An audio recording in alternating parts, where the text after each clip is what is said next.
duking it out with technology. Are we tired yet? Tired of AI, tired of machines and the accoutrement of writing in the 21st century, the hardware, the software? Are we tired of all the noise telling us what we should do, what we should write, what will sell, what won't sell? Or are you waiting for a machine that simply reads your brain waves and transfers your words to the finished products under your name and skips the in-between, the hard work? Let's think about that. Hello, and welcome back to The Writing Journey. I'm Ellen Byerrum, a mystery writer and author of plays, thrillers, and children's books, and the forthcoming second edition of my Art Deco series, These Crooked Things. I comment on all things writing, including the good, the bad, the gossip. I won't tell you, you must be a success, what to do to get there, because the most uncommon successes are from people you never expect or suspect, and others bail out before they can fail out. Let's get back to my rage against the machine. Consider the myth of writing and being a writer. Oh, those myths are pretty glamorous, except when the writer dies of poverty and consumption, dramatically and attractively, of course. Once upon a time, to be a writer, all you needed was a pen, a full inkwell, and sheaves of paper. But we learned that 12th century lovers Abelard and Eloise wrote to each other on wax tablets and only later committed to writing their polished words on paper. We also cherished the picture of pounding out our work on an old-fashioned typewriter in a perfectly appointed room, accompanied by endless cups of coffee. The muse pours ideas into our brains, and the clicking of the keys fuels the rhythm of our words. Unfortunately, to complete the picture, we see piles of crumpled paper on the floor and in baskets. Even the film Shakespeare in Love shows young Will crumpling paper and tossing it about. I don't buy that one. That is simply artistic license for the movies and television. Paper was expensive, and I cannot believe it would be wasted that way. A committed writer would write in the margins, the tops, the bottoms, and sides of a page, cramming in important new thoughts. And now, where do computers fit into this picture? This lovely picture of being a writer? Well, studies have shown that writing by hand lights up the brain in ways that computers never will. It doesn't challenge us. The brain-hand-paper connection feels different and feeds our souls. Contrast that with today, where words are cheap and the computer is happy to gobble them all up indiscriminately. We are glutted with stimuli. There are televisions everywhere, and the internet is all over our shoulders.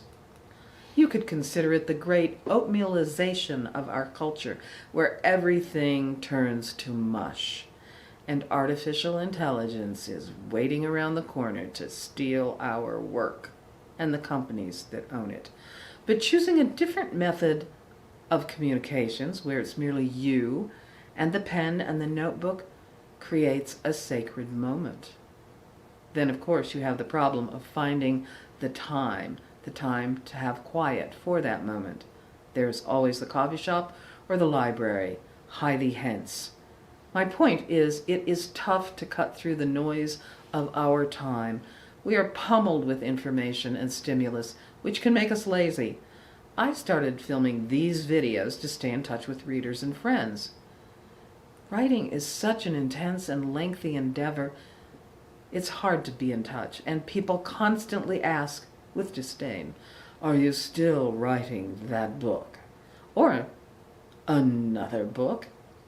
Videos felt like a good way to mention what I'm currently doing and to comment on various aspects of writing, the good, the bad, the often hilarious. The life of a writer is one of constantly justifying yourself and your occupation to people who cannot and will not understand how it's done, but who also think it's a waste of time, and they suspect you might enjoy it too much for it to be work. They don't care if you're poor. They simply don't want you to be poor and happy, or poor and fulfilled. There are long lists of the shoulds that writers are supposed to accomplish. Now I'm trying my hand at video shorts. Why? It could be that I'm soft in the head. B, life is speeding up and attention spans are trending downward. And C, the real reason.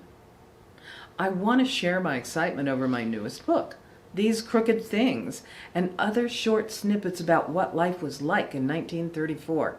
That's where the book is set. It was wild and exciting and scary. If you read the crime news, you see a lot of kidnappings of people and of cars, and of course the Lindbergh baby. Elderly recluses hid money and securities in their homes, in old cans and under the floorboards in the basement. The styles of the day were slinky and flattered, thin bodies. They were glorious. But they didn't flatter people because women were dieting, but probably because they weren't getting enough to eat and ate very small portions. After all, we can never forget the Depression was moving on. Video shorts seemed to me like a good way to tell those snippets that went into my research. Nevertheless, the video shorts have almost done me in. Why? Technology. I almost threw in the towel trying to learn the software on my phone, this blessed Android. What I need to do cannot be accomplished, or at least not easily on a laptop, or it is beyond me. Android is a pain, and Google is worse, and you have to set up the blasted account via Google Pay. It's just horrible. The unkindest cut of all, though, is when I read about how easy it was supposed to be. It said it is suitable for those ages 4 and up. Yes, but I don't have a 4-year-old handy to tutor me, so it has been a lot of me yelling at my phone and using my middle digits. I'm figuring it out eventually, and who knows, I might be as capable as a 4-year-old, a very slow 4-year-old. But do watch out for my video shorts. They're lots of fun, they're informative, and they shed a light on 1934. That's all I have for today, and I'll see you next time, if the machines don't get me first. Bye.